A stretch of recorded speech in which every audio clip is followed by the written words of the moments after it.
Hi everybody, you might notice a bit of a change of scene, so I thought I'd pop in and do a quick community chat. I'm at work, so that's hence the different sort of atmosphere behind me. I'll still do the long form sort of well-researched videos, but I want to pop in more and just do sort of on the fly community chats because the community is growing now and we're getting so many comments. And often I'll read the comments and I'll just want to pop in and talk to you guys, or I'll notice something in the news and I'll just want to pop in and talk to you about it. So I think I'll do this more often just when I'm at work, whenever I, want to get out of actually doing some work. So you will hear noise in the background and everything. It won't be quite as professional, okay? But this is just our little community chat videos. Now, I put up a post in the community about Omid Scobie testifying in the trial in Prince Harry's latest action. And for those of you that don't know, it's against the Daily Mirror and they're alleging phone hacking took place. Now, there's other people involved in the action other than Prince Harry. There's other people involved. And Omid Scobie was actually called as a witness. And he claimed that during work experience while he was at the Daily Mirror, that he actually witnessed that they used phone hacking to obtain information on celebrities. One that came up was Kylie Minogue and her boyfriend having a voicemail exchange, and evidently that was hacked. This is according to Omid Scobie. And he said that during the course of being in work experience, that someone on the showbiz desk actually showed him how to do it and give him numbers and the method and everything, and which, everyone's finding that very hard to believe that a work experience kid would be given the method for a newspaper to hack celebrities. I mean, especially a work experience kid, because he could go off and work for another newspaper. I mean, it just seems rather far-fetched. We all think it's rather far-fetched. But that's the background to the story. The other juicy bit of the story is that Piers Morgan was actually the editor at the time for the Daily Mirror. And so Omid Scobie claims that he overheard a conversation with Piers Morgan and the showbiz editor about this Kylie Minogue phone hack. So that's sort of the background. And then I posted up in the community post, what did you think? And oh boy, did you guys think a lot of things. So I'm going to share that. And I have to say that I agree with just about all your comments. So let's have a look. Okay, so I haven't read all these yet. I just had a quick skim, but this is just as exciting for me. Okay, so Jane Baker. He's lying about knowing them and being their mouthpiece. He's disgusting. Well, tell us what you really think, Jane. She's very clear, isn't she? Okay, Fortnite Pro and Roblox Pro God said, why a newspaper would give a work experience kid that kind of knowledge is beyond me. Yes, yes. An illegal activity that could get everyone in a lot of criminal trouble told to some random person like it was nothing. Yes, it sounds extremely implausible, and why on earth has he never said this before now? Exactly. And the good thing is that he was cross-examined. And they made that point. Well, why didn't you come forward before now? And he said it was because, I'm in a different phase of my working career now. And one could argue that, yes, he is, because now he's firmly aligned with Harry and Meghan. But he's implying that, but you would think that when the phone hacking claims first surfaced, with News of the World and everything, you would think that he would have come forward because he would have been a hero. He would have been a young hero of the hour if he had have come forward at that point, you would think. And also in his cross-examination, they questioned him over the Finding Freedom, the discrepancy of when he said that Harry and Meghan didn't help him on that book. And he said, what I meant was, I had communications with their comms team, and I'm sure their comms team would have gone and checked with them things that were going to be in the book. He was very clever. And also, he said that he didn't socialise with Harry. And then a lot of you have said in the comments, well, it's in the Finding Freedom book that he had a drink with Harry. And it was interesting that he was very careful when he was cross-examined to say that he didn't socialise with Harry. And that made me think that, well, maybe now he socialises mainly with Meghan, or maybe he socialises with other people at Soho House that somehow get information to him, if you get my meaning. So, yes, he was very careful how he sort of said things. It was almost like he was being very careful not to perjure himself. More comments from you guys. Okay. Jen said, I heard he claimed he's never socialised with Harry, but wrote in his book that Harry told him over drinks how bad he wanted to run away from it all. Yes, Jen. I never read Scobie's book, but it's an interesting bit you might want to look into. Yes, well, I was aware of that, and that was my first reaction when I heard that. And Laura F. said, as if any office would hand the covert, risky, law-breaking tasks to the temporary work experience kid. I bet he was photocopying, filing, making tea, and being sent to stores for a can of tartan paint, just like anyone else. The old tartan paint errand, yes. Yeah, you're right. And he sort of made out that he overheard the Showbiz reporter and Piers Morgan chatting. But you would think that if they were going to have such a sensitive conversation that they would go into the editor's office.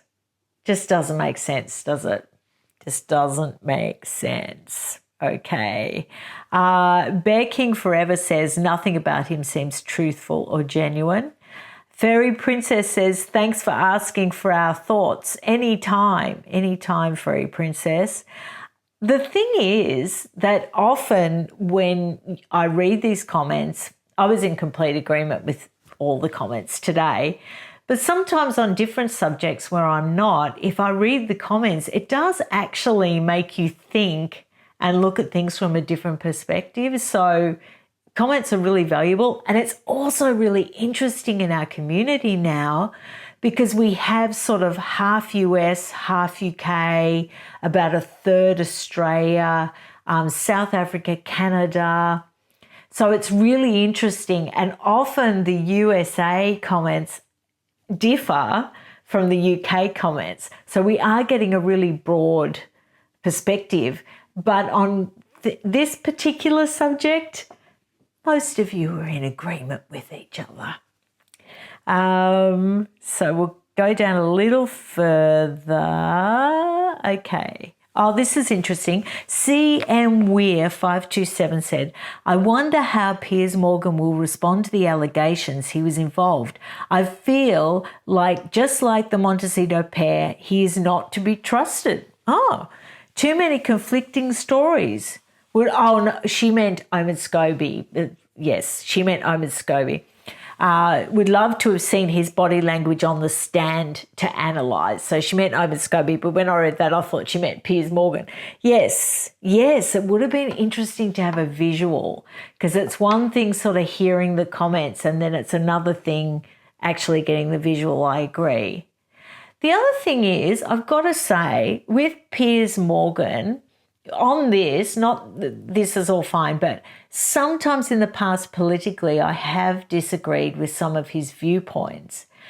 But he does strike me as someone that has integrity. He does strike me, even though, he can be a little bit overbearing and stuff, he does strike me as someone that would actually front up and say, well, actually this happened or that happened. And Daily Mirror has actually admitted that they've done some wrong things with private detectives and things like that, and they have actually made some payouts. So, I just sort of feel like he does have integrity, even though I don't agree with him all the time. I just get that impression anyway. Karen Sutherland said, methinks recollections may vary. Yes, I agree, Karen. Janet ONG says, sure, I believe him. So who did he use it on? Yes, because Omid Scobie claims in his testimony that he was above all that sort of behaviour and that he never used it. So, well, you know, he probably didn't use it if it never happened. If he wasn't given the numbers and stuff, I suppose he didn't use it. Tracy Enright says, for all the things H&M have done, I don't agree with. If any of these allegations are true, then they should be exposed. Yeah, okay. Stephen Lawrence, she says she wouldn't trust Piers Morgan in the slightest. That's fine. We've all got different opinions. Stephen Lawrence's mum is also involved. In this case, I believe a very honest woman. So we will see. Well, yes, Tracy, you make a really good point because there are really good people in on this action. And it's a pity in a way that they aren't bringing their actions separate to Prince Harry, because I think the veracity of their claim has been undermined by the presence of Prince Harry because he's just so litigious. He's got so many lawsuits happening. And also by Prince Harry's witnesses, as we see with Omid Scobie, that if someone did have a legitimate claim, that I think that legitimate claim has been undermined by associating themselves with Prince Harry and his witnesses. So you make a really, really good point there. Really, really good point. Tracy says, it's only understandable that an editor of a major publication would risk the livelihoods, reputation and standing of all employees by exposing voice recordings to a post-pimple-popping intern. Oh, that's a visual that's very clear that we don't really need, but it's brilliant. The risk of sharing a cell with 6'10" Frank be damned. The prospect of a vocation change to real estate be damned. That pimple-popping intern was privy to nothing except the wallpaper drying in the front foyer. That tops the comments. I love that one. That is so good, Tracy. That was just great. Painted a picture. And Anne B says, what happened? I live in America. So hopefully this video will let you know what happened, Anna B. Okay. Kim Dagnall says, of course he was. These journalists knew it was wrong. So she's saying Omid Scobie's, can't be believed in her opinion. I therefore cannot see them going to a newbie. Yeah, I agree. That's where it all falls down, doesn't it? Hey, do you want to know how to hack phones? Yes, I mean, as if. And other people have made the really good point that an intern would, well, he wasn't even an intern. He was work experience. Like an intern's different because an intern is like an agreement and you could be subject to an NDA if you're an intern because that's a more formal work arrangement. But work experience, that's different. Work experience is a bit more informal, especially back then. And Celia Triello says, just all a pack of lies. Yes. Well, it's interesting and it seems like such a desperate move, doesn't it? Because of all the people you could call, I wouldn't call Omid Scobie because of the association and the disaster of the Daily Mail court case that Meghan brought against the Daily Mail. I mean, Omid Scobie was completely, no, it wasn't a good move. And it just probably proves that maybe Prince Harry is quite desperate, do you think? So, yeah, I just wanted to pop on. So if you would like more of these sort of just casual community chats where we just get to talk about things at more as they're happening, let me know. And like I said, I'll still do the well-researched sort of long-form videos for you because I enjoy doing those too, because that's really interesting as well. So I hope to see you again very soon. Bye.